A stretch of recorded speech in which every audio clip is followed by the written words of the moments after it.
name is Noma. I come from Zimbabwe. My name is Muhammad. I'm originally from Palestine. My name is Victoria. I came from Kazakhstan. Darren Young, I'm 24.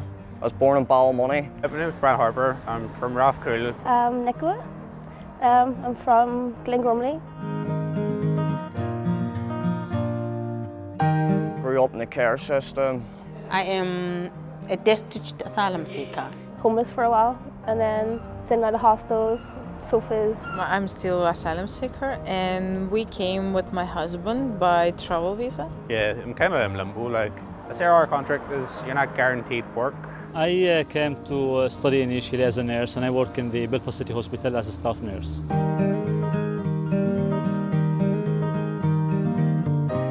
I felt like I was a freak show, a walking freak show when I first came here. Some people were kind, a lot of people were horrible. Like putting bricks through your windows, burning your door. And I was really shocked by one of the students when he just went in straight and asked, like, are you going to blow up our school? There's a lot of talk in my community about all the refugees coming over and taking all the jobs that people don't want and claiming benefits that people need. People's complaining there's too much of them coming over. Every so often you'd hear of stuff happening.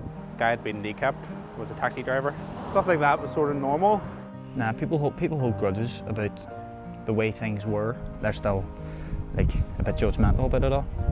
They're just getting lost in the past and can't see the future. The city is split in half. There's a big lane down the middle, and that lane needs filled.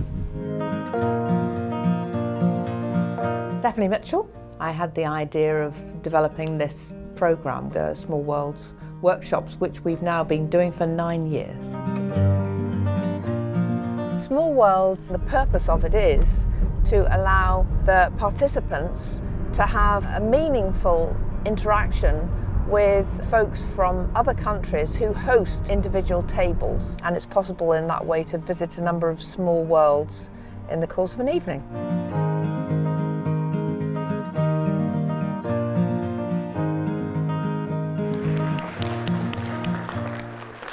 Good morning, everybody. People have moved forever, but it's not easy to arrive in a new place, whatever your reason for leaving your country of origin. And today I'm here with 9 of my friends. Now, you're going to have a chance to meet all of them today. So you'll get a very brief introduction from each of my friends about the reasons they had to leave their countries of origin, and a little bit maybe about their life here in Northern Ireland. And then it's over to you to ask any question that you want.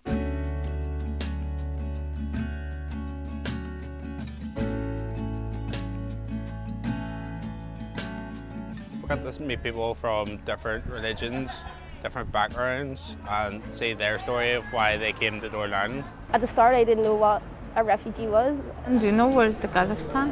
Is that cold? Nope. Is it Dubai?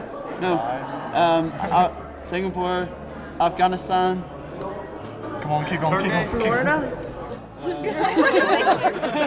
We came here because in our country it's dangerous for us. And for example, in my village, we had like over 80 houses, but they killed 36 landlords in my village.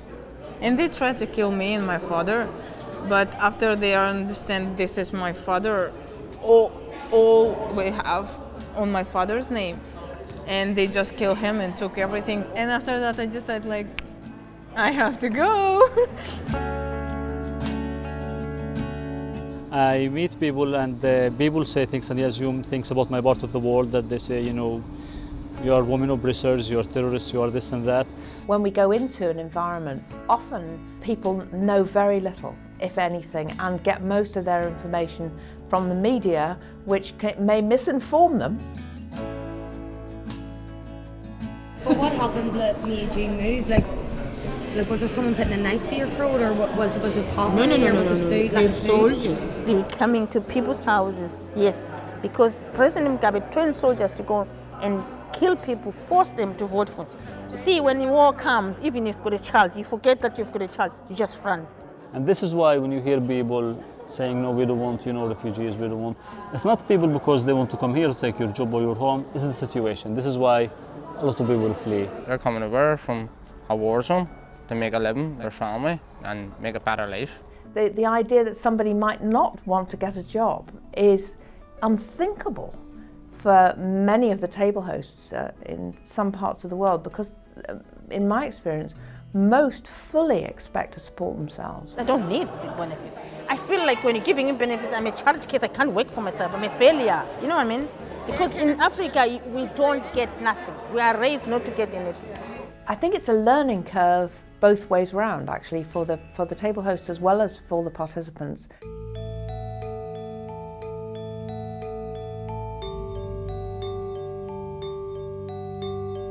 I mean, a lot of our young people have been displaced within their own communities, so for them, they're facing the same issues, really. I was born and raised in London and then moved to Belfast, so it was a big change.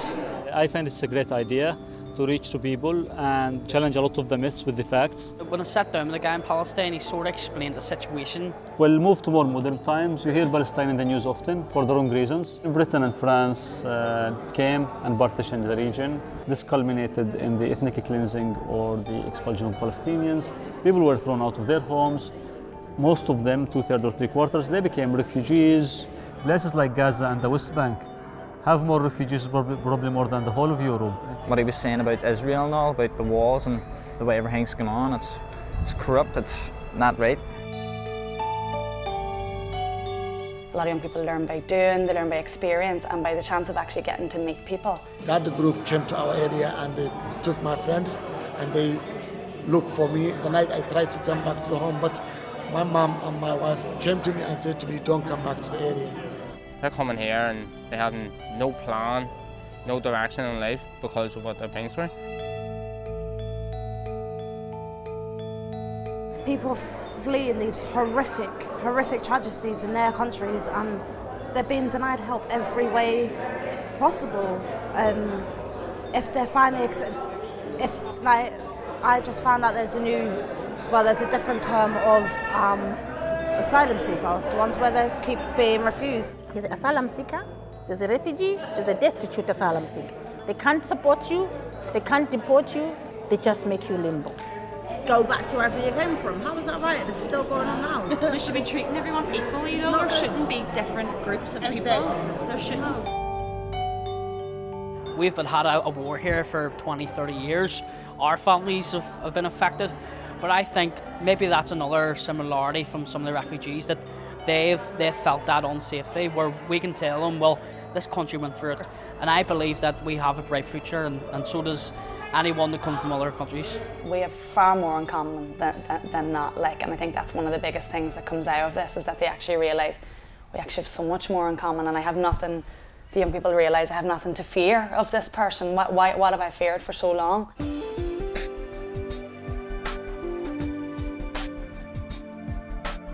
The most positive thing would probably be knowing that some people are safer here in our wee country of Northern Ireland.